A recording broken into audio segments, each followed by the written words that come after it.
Hello everybody. Our today's lecture will be based on PTE Academic Listening module, and the question type is multiple choice question, multiple answers.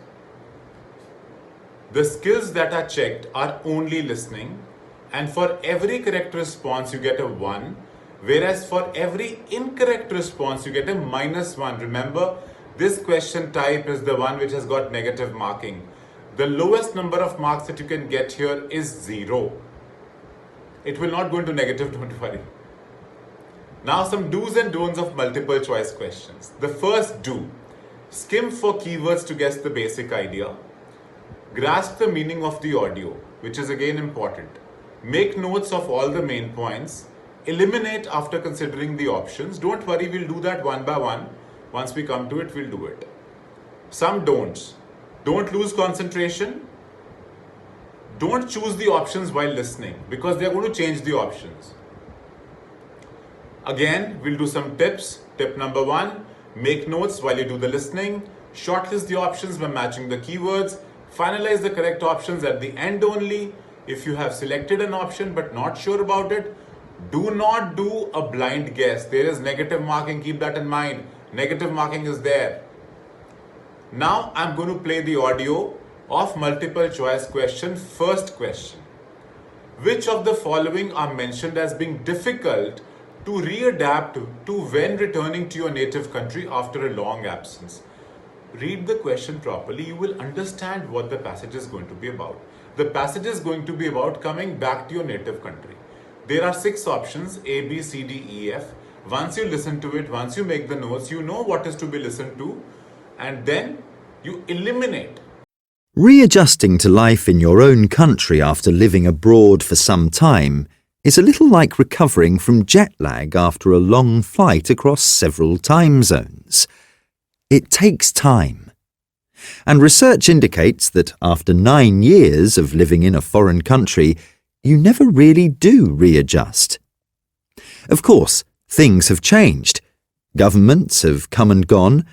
What you knew as countryside has become a suburb. New technologies have changed the way people go about their daily lives, and so on. These changes may well have been taking place in your adopted country, but they were happening while you were there, so you could adapt as you went along. Those are not the main difficulties, however. It is in the smaller, everyday things that you might experience what is known as culture shock, although it's not really a shock, but puzzling all the same. For example, the precise way to behave at a supermarket checkout may have changed, and in ordinary conversation, the frames of reference have changed, and quite often you find that you don't really know what people are talking about, even though they are speaking your native tongue. Now we will eliminate from here. As you have heard the audio, we'll eliminate now. A and B have been eliminated. Now you're left with only 4 choices, and out of that, 2 are correct. Or maybe just 1 is correct. If you're sure about only 1, then only write 1. And the correct answer here is you can rewind this video once again, listen to this audio, and then answer. The answer is D and E. Let's do second one. I'll play the audio, but before that you have to read the question. According to the text, which of the following countries has a poet laureate? A poet laureate. We have to talk about the countries which have him. I'll play the audio here. Yes, it's funny you should mention Merwin. Until about a year ago, I thought England was the only country that had a poet laureate. After all, it's a pretty odd job, isn't it? No salary to speak of and just a barrel of wine or something as payment. But he was, or is, the American poet laureate, isn't he? That's right, but quite a few other countries have one too. I know. I looked into it a bit. Other countries in the UK for a start. Wales, as you'd expect, with their Eisteddfods and long poetic tradition. And Ireland and Scotland.